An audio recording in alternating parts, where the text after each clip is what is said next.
Being an entrepreneur or business owner, it's an emotional roller coaster.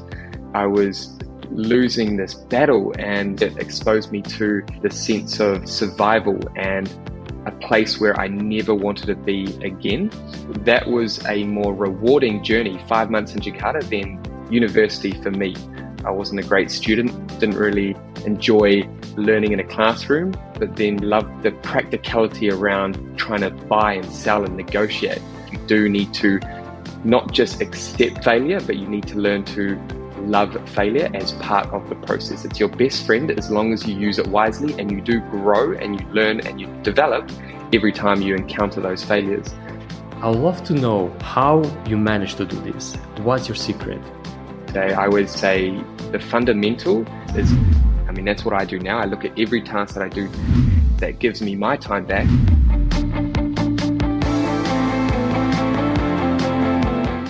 Welcome to the Nomad Solopreneur Show. I'm your host, Gabe Marushka, joining you on your solopreneurship journey as you build, grow, and learn. Today, we have with us Stuart Gold, a digital strategist with a simple focus on small business education.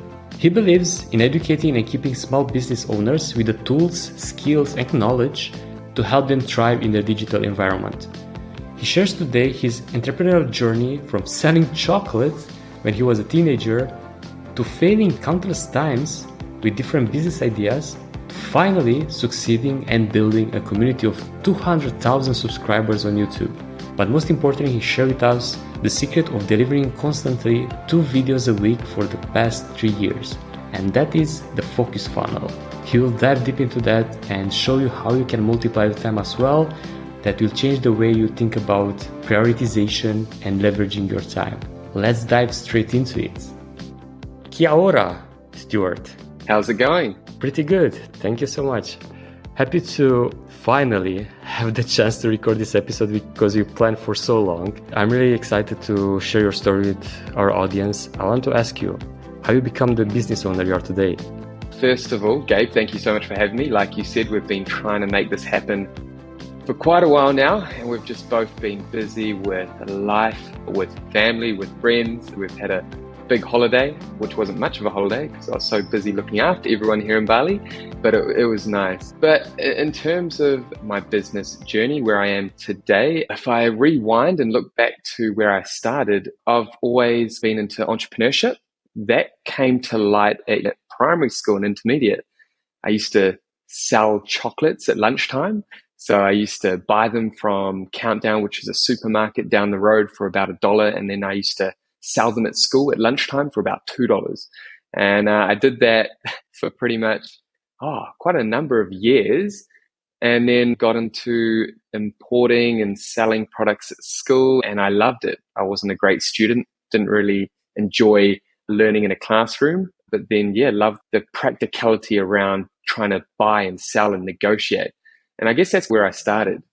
Man, that's so cool. I had no idea this detail about you. And starting at such an early stage of doing these small transactional type of things, it's quite interesting. And I would love to know how you transition from that to actually getting more into business. And what was your drive to start, first of all, selling those things in school? My why behind it, I think because I just wanted some more money to really spend in the weekends. Like anyone at that age, you have no money. I remember I didn't get much pocket money from my parents, so I had to try and find another way to get that extra cash. And at the time, what did I spend that money on? I think I would have spent it on just lollies and more chocolate and just candy and treats and silly stuff. But back then, I remember I just found that sense of excitement when I was interacting with people. I enjoyed the interaction with fellow students and trying to negotiate and sell to them. Then that kind of led into university. So that kind of gave me the idea of, if I like entrepreneurship, if I like running a business or trying to start a business, why don't I study business at a tertiary level? So I went to university, and I actually studied for 5 years. I did a 4-year degree in a Bachelor of Management Studies. And it took me 5 years though, because I jumped between a few different universities and some papers transferred over, some didn't.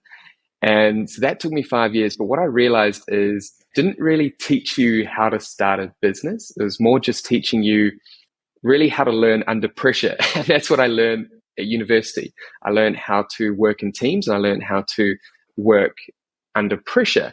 But I never really learned how to run a business or start a business. At that time at university, I remember I got started with actually network marketing through a big company, so like MLM marketing. And that was actually a really good experience I had with that industry because I learned all the fundamentals to selling and negotiation and also online marketing and how to build a brand and how to manage my own accounting and things like that. So that's where it started growing more and I started building more momentum in terms of being more interested in entrepreneurship and trying to start a business. So at university, I tried to start so many different businesses, but they all kind of fell apart and I would have failed hundreds of times. I kept looking at different shiny objects and then starting that business and trying to make that business work. And I kept jumping all over the place. But that led me into moving over to Indonesia, which was just a random move after university. I wanted to do something different. I wanted to live in a different environment. I wanted to challenge myself. And I wanted to try doing business in a completely different country, even though I couldn't even start a business in my own country. So it was a pretty rookie move. During Jakarta, while I lived there for 5 months, I learned a lot about just the way business worked overseas. And that was interesting to me. What stood out to me is how they use kind of technology and how they used online activities to grow a lot of businesses over there. And so when I moved back to New Zealand, I was like, okay, I'm going to I'm going to learn everything there is to know about online marketing, digital marketing for small businesses. It was just the decision I made because I saw a lot of small businesses over in Jakarta doing really well with online activities. And in New Zealand at the time, which was 6-7 years ago now, businesses weren't doing very well. They weren't leveraging the right tools online. They weren't leveraging the right marketing strategies and tactics. And so I saw a gap in the market there. And I already had this drive to wanting to start a business. And then I saw this gap in the market and I believed I could genuinely help small businesses. And that is what led me into the business that I'm running now. That's quite a journey. And I want to circle back a bit because I see here something that not a lot of people have courage to do. So you try various type of businesses back home and you flop them and try to go even more out of your comfort zone and move to another country, new environment, new everything to learn new things about business and new things about you and so on. How that environment shaped the business owner that you are today, apart from spotting these gaps in the market? Well, for me, especially with Jakarta, that was a bigger learning experience for me in terms of having a beneficial learning experience. That was a more rewarding journey, 5 months in Jakarta than university. When I was in Jakarta, a big thing for me is I was exposed to so much adversity. I didn't think there'd be so many challenges. I was like, it won't be too bad. I've got a bit of money behind me. I'll make it work. I'm great at meeting new people. I just thought it would be easy and it just wasn't. And I was exposed to all these adversities right away. So the entire time was more of a struggle than it was in New Zealand. But during that time, it made me realize like I can never go back into, because I was in quite a dark place for some of the time in Jakarta because things just weren't working. And I was spending my money, but I wasn't making any money. I was losing this battle. And so it exposed me to this survival and a place where I never wanted to be again. And so when I got back to New Zealand, I was in an environment that I know, that I'm comfortable with, and I knew I could make things work here. Whereas Jakarta just showed how challenging and how tough business can be and how life can be after school and after university. So those 5 months showed me that level of how hard and how challenging life can be. So for when I got back to New Zealand, I felt like I had all this opportunity being in New Zealand, being in a developed country, having all these resources, having a degree and all these, I was set up and ready to succeed. And that's what it felt like when I got back to New Zealand after experiencing so much just hardship over in Jakarta. It gave me more perspective. I think when I was in Jakarta, it gave me an understanding of where I never wanted to be again. And so I put all my heart and energy into business as soon as I got back into New Zealand. Pretty much month one, I just went straight into my own business and haven't looked back since. That's interesting how this adversity and life challenges can shape the person you are today and drive us to not get back to that dark place, that valley of life in which we try to get out of. And how did you use that fuel? So you mentioned that right away, first month, you hit ground running and you went into business. How do you translate that for those listening? How did you make that happen in order to get clients for your new business, to actually make money this time and so on? I guess in terms of attitude coming out of Jakarta, I definitely had a new sense of drive, even though I hadn't succeeded in any way in Jakarta. Although I always knew, and I think I understood this through network marketing when I did it at university, is you have to fail, you have to grow, you have to learn to embrace failure as part of the process. And after consistently growing, consistently fail, you will eventually create something of value. And I think I always knew that, like I knew I was going to succeed in my business in some kind of venture eventually, as long as I was pushing the boundaries, as long as I was challenging myself. And that's all I did in Jakarta. That's all I did at university as well. I was failing at different ventures.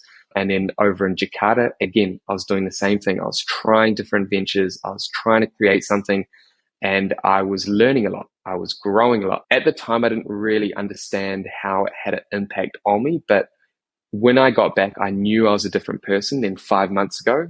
As I just left university, I definitely had developed a sense of resilience. And it's something you definitely need if you're starting a business or you're looking to launch multiple businesses down the track. You do need to not just accept failure, but you need to learn to love failure as part of the process. It's your best friend as long as you use it wisely, and you do grow and you learn and you develop every time you encounter those failures. It built this level of resilience. I'm going to keep going no matter what until I create something of value that I know is valuable to the world, that I know that's going to at least give me a level of comfort in my life. And speaking of value, you're one of the most consistent creators I know. You have a huge YouTube channel in which you publish, I think, almost weekly, helpful videos for small businesses. You have an agency that you run back in New Zealand remotely. Just in a few years' time, you managed to build all this content creation machine, all these successful businesses in such a short amount of time that for me, it's just mind-blowing, because I know that you don't have a lot of employees. You have a few, but you don't have a lot of them. And I know how disciplined you are. I know how hardworking you are, but in the same time, you enjoy life. You are constant in the gym. You are constant doing things for yourself and so on. I'd love to know how you manage to do this. What's your secret? Well, first of all, thank you, Gabe. I appreciate the nice comments. But again, I'm nothing extraordinary. I'm nothing too different from the norm. I think what sets me apart, if I'm comparing with other people in a similar position or that have tried similar ventures that I have, is kind of going back to that resilience and consistency. Like you mentioned, I guess the content creation stuff, I've been committed to producing, for example, 2 long format videos twice a week for the last 3 years. And that requires a very high level of just being able to control your emotions, because as you're aware, being an entrepreneur or business owner, it's an emotional roller coaster. Some days you feel low, some days you feel high, some days you feel extremely motivated, other days you just do not want to do anything. But one of the biggest things for me is I've always believed in consistency results in compounding. Again, I think that falled back onto what I learned, not university, but during that time when I was doing network marketing, is the whole understanding of leverage, building consistency. When you do have enough consistency and you're building something of value over time, you do create this momentum, this consistency, and it all compounds long term. And so the whole idea of consistency and compounding has been huge to me. So when someone says like, how have you done this? Or you're so lucky, or how did you achieve what you've achieved today? I always just say, the fundamental is consistency, because like you've heard, I've consistently failed in the past, but I've also consistently learned, consistently grown, consistently developed, and therefore I've consistently succeeded long term. And all those successes have compounded over time. So for me, it's understanding the value of being consistent in terms of valuable execution. So consistently executing on tasks and activities that matter to you, that are significant to you, and that are going to bring back that return that you see as significant. That's awesome. And one thing that I know about you is that this consistency comes down to simple things. For example, trying and building systems. I remember talking with you a few months ago, and you were explaining to me that you are literally doing everything internally for 30 days straight in order to see and test if something works before building a system around it and being able to get that off your plate. Can you expand on that? Because I think this can be extremely useful for those listening that are struggling to be consistent, are struggling to leverage time in a way that it's able for you to build a business around it. Going back to, like you said, we did a 30-day kind of content blitz where we were just creating a lot of content in 30 days to see what worked in terms of how the volume of content we could create and the quality of content. And then after that, we built a system around what worked for us, what worked for the team in terms of the time allocation, in terms of what generated a positive ROI, and also return on time invested, which is something I talk about a lot. It's not just ROI, but ROTI, return on time invested. That's literally the two components I always look at. How much are we generating ROI, and how much time are we getting back by setting up the right systems? And so usually when I talk to clients, in general, we usually do a 90-day blitz, like 90 days focusing on one task or one system to see if it works, and then building a proper system that you can leverage long-term if that process works for you. So for me, because I've done so much in the last 6 years in terms of the types of content, types of business activities we've engaged in, for us, we're pretty lean. So 30 days is a good enough time to see if a process is going to work for us before we solidify it and build a unique system around it. But for anyone that's looking to start or has a business, but they're looking to maybe change their strategy or change direction in their business, definitely think about a 90-day or 30-day approach if you're comfortable with 30, but I would go between 30 to 90 days of just going all out on something yourself or with your team, so you understand how that task or how that system or process works yourself, so that when you build a team or you build automation around it after those 30 or 90 days, it's a lot easier to manage. So that's what we do. If we're changing anything in our business, we do 30 days or 90 days. Usually it's 30 days. And we just go all out on a few simple tasks or a few different activities. And we see if that works after the 30 days. If it does, I understand exactly how that works. And I build a system, a process in place that gives me my time back, that gives my team's time back. And that generates a positive ROI really at the end of the day. But definitely look at the different activities that you're thinking of engaging in. And then from my point of view, if you can create the time to do that, go all out on that one activity for 30 to 90 days, and then reflect, review, and see if it's creating the result that you want, or you believe it's going to create the result that you want.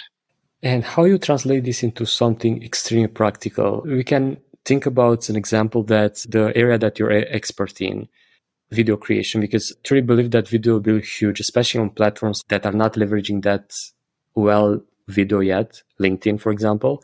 And I think the next year will be the year of the videos on LinkedIn. How someone that is new to this type of content creation to start test this step by step and achieve at the point when they can leverage this without their involvement that much around the process or the system?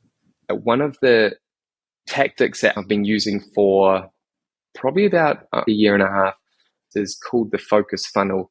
And this is something that I learned a while ago by a guy called Rory Vaden. he writes a book called Five Permissions to Multiply Your Time. And it's a really, really great book that helped me build systems in my life. And everything that I do now, I've got to be grateful for that book because everything stemmed out of that. And something he talks about that I always come back to is, like I mentioned, it's the focus funnel. And no matter what task that you're focusing on, whether it's creating video content consistently and you're putting a system in place for that, or you're creating a social media calendar or scheduling content, or maybe you're just wanting a plan in place to send out emails to potential leads, whatever it is, whatever outbound marketing, whatever you're doing, you can use this focus funnel to achieve the significant results in your business in terms of creating more revenue and creating more time. So the focus funnel basically is you think about any task that you do in a given day. So if I look at my task, it could be video planning, it could be creating a script for a video or a storyline for a video. Then what I would do is take that task and put it through a funnel. And that funnel starts off as eliminate. So is this a task that I can eliminate? If not, it moves down the funnel. Can I automate this task? If I can't automate that task, then I delegate that task. If I can't delegate, then it moves down to either procrastinate. If it's not significant to me, if it's not super important, it goes back through the funnel. But if it's significant and only I can do it and I need to do it now, then it's a significant task and it's something that only I can do. So that's what I do with every task. No matter what activity I'm doing every day, I put it through the funnel. Is it something that I need to be doing? Is my time worth trading for that specific activity? Or can I delegate to someone else? Or can I automate that specific task? And we do that with everything. For example, like invoicing. I used to invoice manually. If I take that task, invoicing clients, and I put that through the funnel, I can automate that task. So that hits, I can't eliminate it because obviously I need to send out invoices, but I can automate that task. And there's obviously software, there are tools in place. I use Xero, an accounting software, to automate those invoices. With social media planning, I use a social media management tool. I actually use Buffer. And again, rather than manually posting across these different platforms, I automate that task. So that task of scheduling content across different platforms or manually publishing across different platforms, I take that task, I put it through the funnel, and again, I can't eliminate, but I can automate, and I automate that task. And then other things like website development and graphic design, I can't automate that, but then it hits delegation. Is it worth my time to do it, or should I delegate that task? And that's when I delegate those specific tasks. And anything that reaches significance, so below delegation, then that's a task that I should do myself. There's a few ways that I identify if a task is significant or not. That's a system I use for any activity that I do in my business to make sure that I'm only spending my time on tasks that are significant. And for me, significant is doing something today that's going to benefit me tomorrow. Not trading my time for money now, but it's doing something today that's going to generate a return for me tomorrow. That's a powerful way to think about it. It's something similar with Eisenhower matrix, this funnel. And the power of it is that there is always this misconception that we have to do everything in our business or we are the best at it or whatever. But when you realize and zoom out and we know that only us can do certain things, that indeed those are the high leverage, but all the other can either be, as you mentioned, eliminate, delegate, automate, and so on. It can change our perspective. It can change our time, literally making time for us to actually focus on the significant things in our business. And it's a beautiful way to look at it. And what I love about this funnel, contrary to the Eisenhower matrix, is that you literally see from the top to the bottom. You like switch between the stages depending on the task at hand. And you mentioned that there are multiple ways you choose the significance of the task. And one that you mentioned is that if that will benefit you tomorrow, what that means to you, or how you can translate into something that it's easy to apply for those that are listening. Well, for me, running the type of business that I'm running now, everything that I do is I'm trying to create a business that's 100% leveraged, meaning that everything that I do, it's not trading my time for money right away. Like I'm not actively working on a client's project. I'm finding ways that I can automate, can delegate those tasks so that I can focus on significant tasks. Now, a significant task, like I mentioned, is doing something today, is working on a task today that's going to benefit me tomorrow. So that falls down to, again, the compounding. So what can I create? What digital asset can I create today? Or what kind of branding activity or strategy can I execute today that's going to benefit me long term?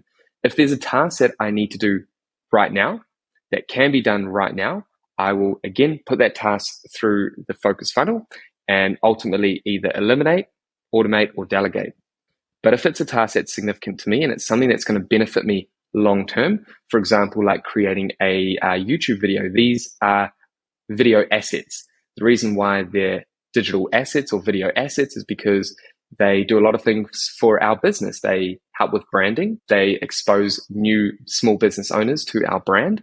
It generates leads. Those small business owners can reach out to us and they hit the top of the funnel. They come down and they become a lead. Also, other forms of revenue like affiliate revenue. We sell our digital ebook as well. We have a consulting group, affiliate. There's lots of ways that we can generate revenue through one video.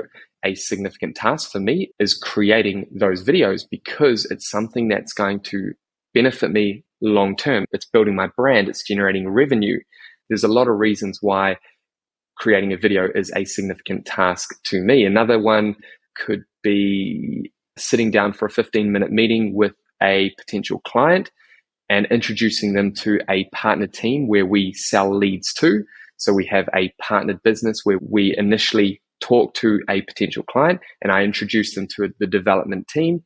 And that's significant to me because only I can sit down and discuss the details about a project with that client because I've got a personal brand.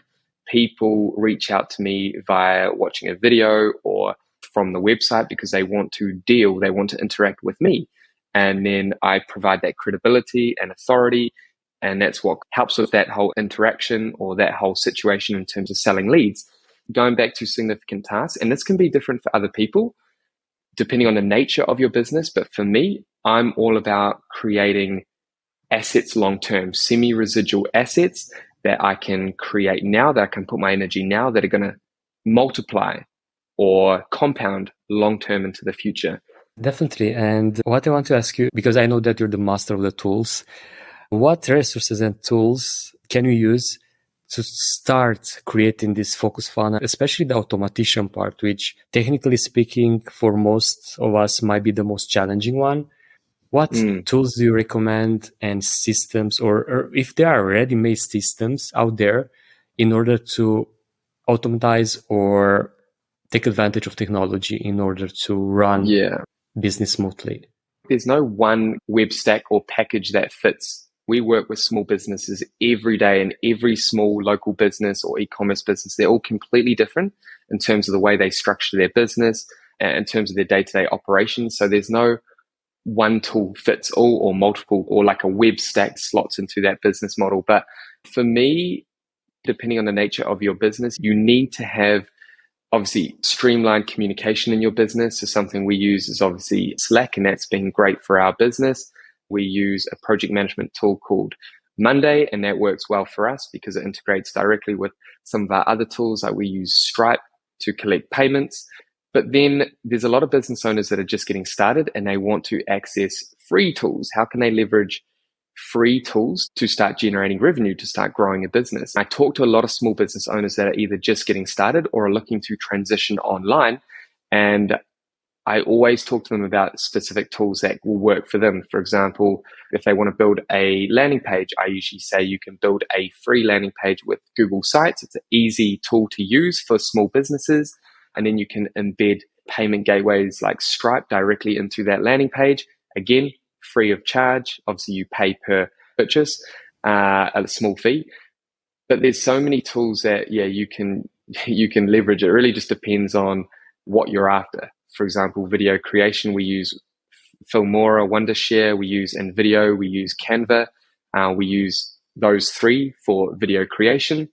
Again, communication is mainly Slack, Google Workspace, and then we use Loom to set up systems. Loom's been very good for creating systems for our clients as well as for our internal team, how to do specific activities. That's all recorded in a library so our internal team can access. They don't need to be shown physically how to do that task. Also for our clients, when they're onboarding, we have Loom videos that show them how to, for example, purchase a domain for their business and how to give us their login details, little basic things like that. We've been able to systemize through tools like Loom's a great one. HowScribe's another good one. There's so many tools. It really just comes down to exactly what you're trying to achieve in your business and how your business functions ultimately. And you mentioned also a book that introduced you to the focus funnel. What was the name of that book? Yeah, so I actually have it here because I had a feeling you were going to bring it up. It's called Procrastinate on Purpose, 5 Permissions to Multiply Your Time. So it's by Rory Vaden. It's this one here. And it's, all about kind of, and, I could talk about it all day, but we're not going to. But basically it talks about, multiplying your time, the focus funnel, how return on time invested is more important than return on investment.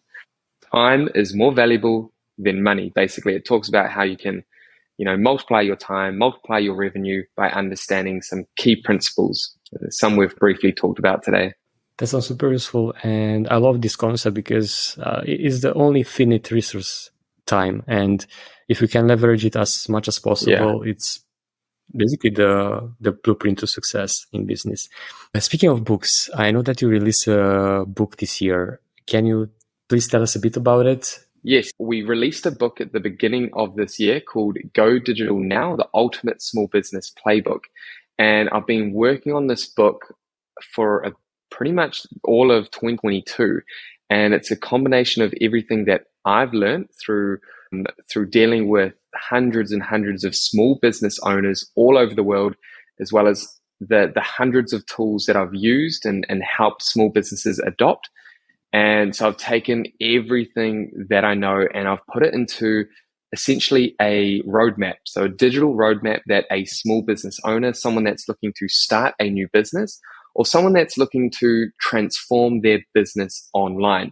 And this book, it's 13 chapters that takes you through the steps to actually setting up your business and leveraging different activities to ultimately transition online, grow online, and set up the right systems for your small business. And this book, has been an absolute game changer to a lot of our existing clients, and it's doing really well online. And we've had some amazing feedback from small business owners that have either walked through the entire book to identify all the steps that they need to complete before creating success online. And also it's been valuable for businesses that are existing, that are already online, that are already leveraging a lot of tools and systems and strategies.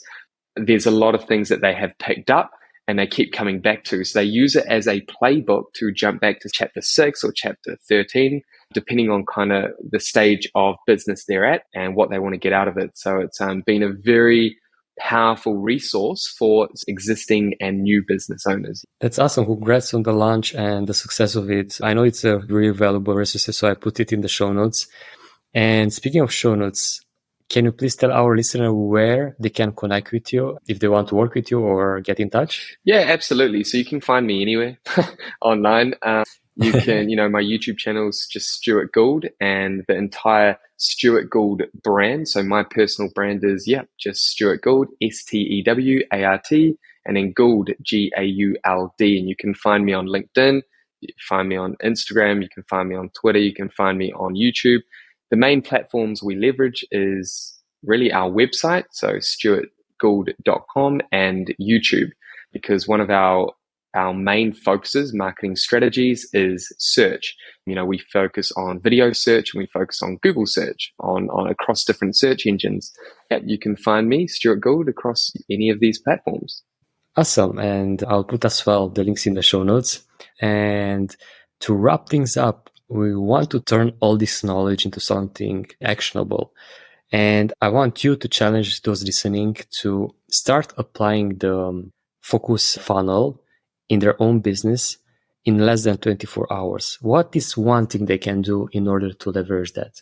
Yeah, absolutely. Hopefully, Gabe, you can put up an image. I'll send you an image later on. You can pop it up on the screen. But essentially, look at everything that you do on a daily basis. Everything that you do in terms of growing your business, in terms of running your business, look at each of the tasks that you're doing yourself and take those tasks and put them through the funnel and try and either eliminate, automate, or delegate.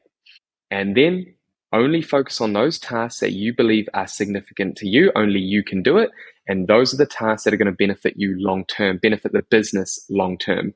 So yeah, again, just take any of your tasks and put them through the focus funnel, and it's going to help you focus your energy, your efforts, your time on tasks that are valuable, that are significant, that are going to generate long-term results.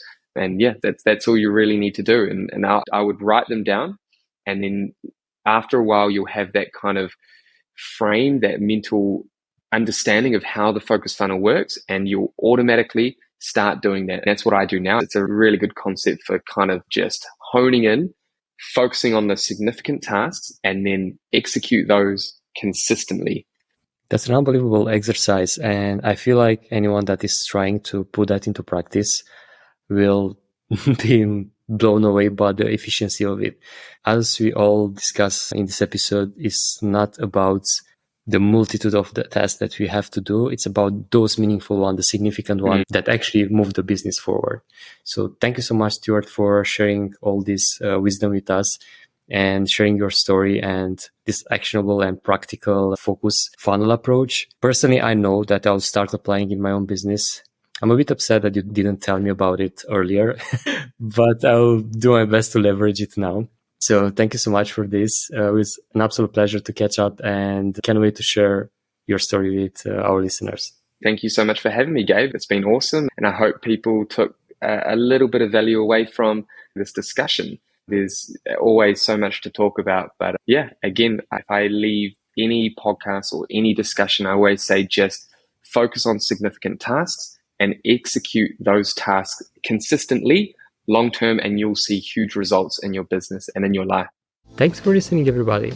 Make sure to check the show notes where you'll find direct links to the tools and resources mentioned in this episode, and much more. If you enjoyed this podcast, make sure to subscribe to your favorite podcast station to not miss when we drop the next one. We have lots of exciting guests and surprises for you coming up. This is your host, Gabe Marushka, with the Nomad Solopreneur Show. Until next week, Pura Vida!